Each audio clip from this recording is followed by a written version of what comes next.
So, as you can read in the title, the ultimate act of self-love.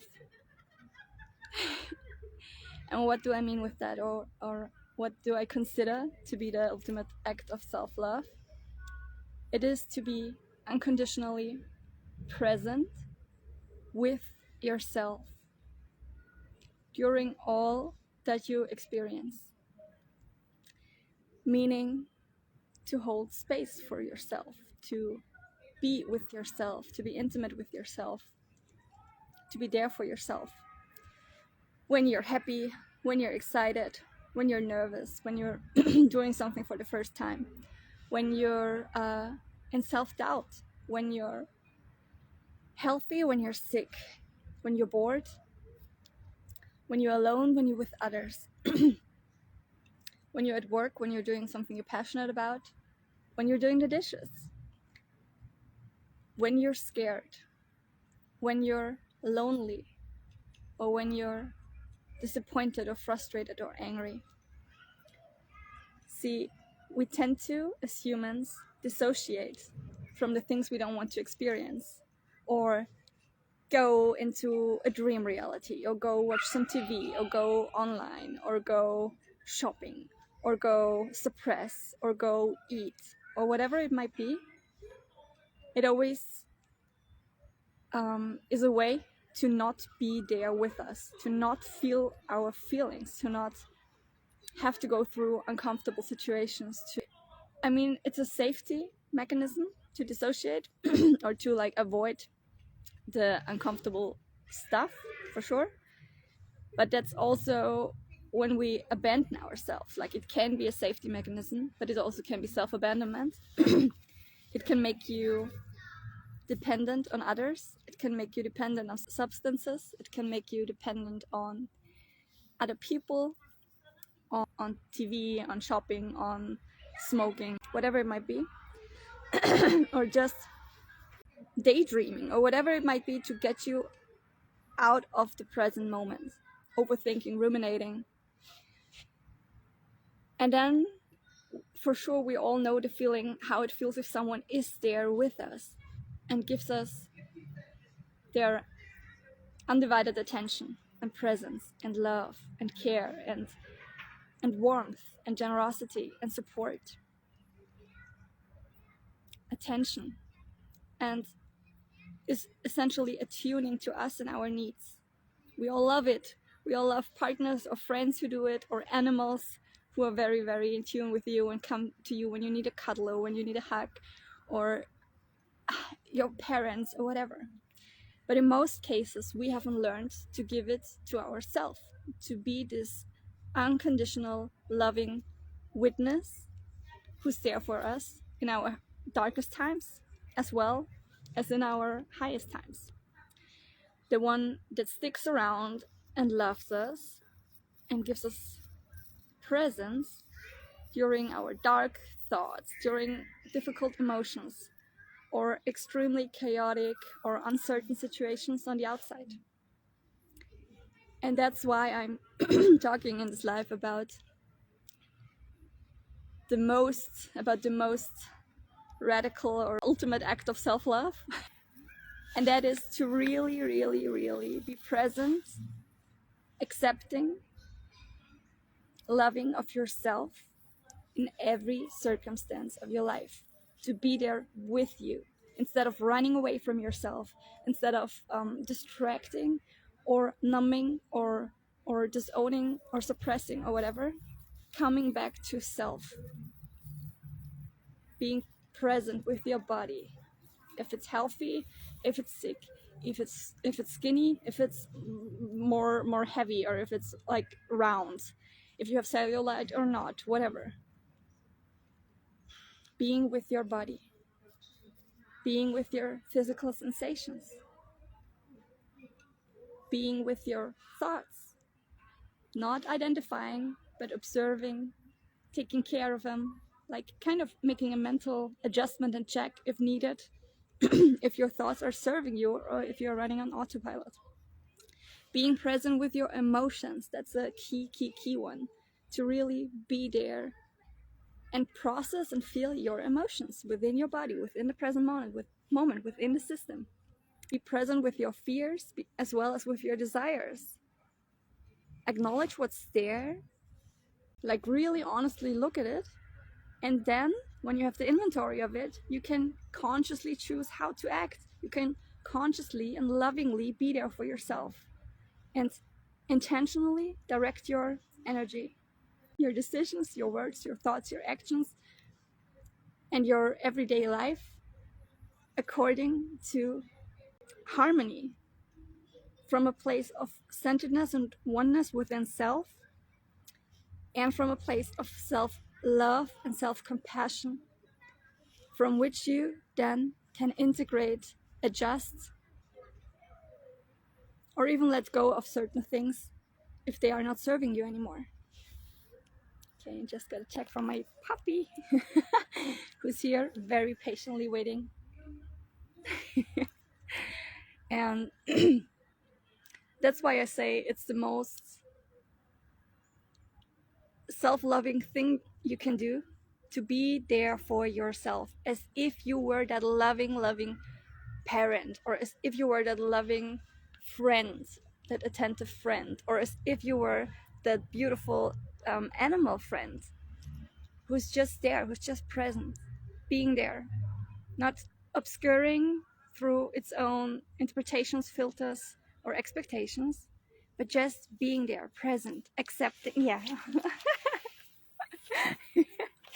Okay. So just being there as the loving witness who also has the power to change, who also has the power to soothe, who also can accommodate one's own needs, your needs.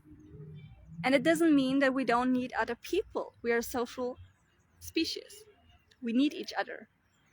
We need support and comfort from the outside as well. Of course, we have the need for connection and for support and for love and for communication and everything like that.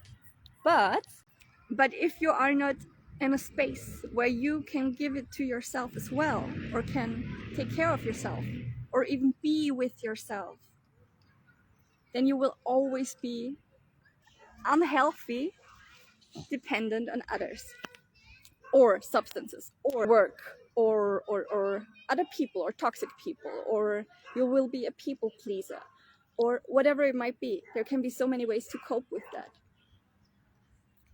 But if you have a healthy foundation and you're able to be present with yourself during everything that happens, no matter how chaotic the things outside of yourself or inside of yourself may seem, if you can be the centered witness, unbothered, anchored in love, then you have a healthy foundation and you can choose which people you want in your life. If you really want to do that certain job, if you still want, if you still want, or if you still feel the need to smoke as many cigarettes or whatever it might be, it all comes from a place of not being able to soothe oneself, to be present with oneself, or a feeling of powerlessness, or not being able to change something or whatever. But you can give yourself this comfort.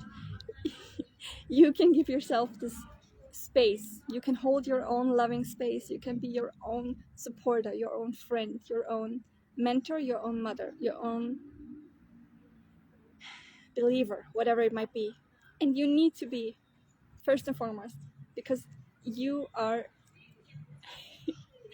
a beautiful bird, and because you are the one, like, who's in the middle of your own experience and who's determining what will be reflected and attracted to you. So that's why it's so important. And in my work, I hold space for people. I hold loving space for people. I see them, I hear them, I feel them. I'm here to support them. But first and foremost, I'm here to remind them of their own ability to do so, and that they are allowed to do so, and that they're capable to do so, and that honestly, everyone, like, in the universe wants and supports them to do so. Like, everything is pointing back at, be your own supply of God, of love, of understanding, of compassion, of commitment, of power, of joy. You can have it all from within because you are your source. And that frees you. That frees you from external dependency and irrational limitations and stuff like that. But it's something you have to learn if you haven't learned it as a child, as most of us haven't. I help people do that within my work. First of all, if they've never experienced it before, I will give them this space. I will give them this love. I will give them this witnessing and compassion without the distortions. But then it's about learning to give it to yourself, learning it to do it for yourself, learning to be it for yourself, like to really master this skill of being present with yourself no matter what, being there for yourself no matter what, with the things you don't like about yourself, with the things you're scared about yourself, with your shadow aspects, and so on, with everything you deem unlovable. It all has its place and space, and you can give it to yourself. And now I wanted to tell an analogy with my dog.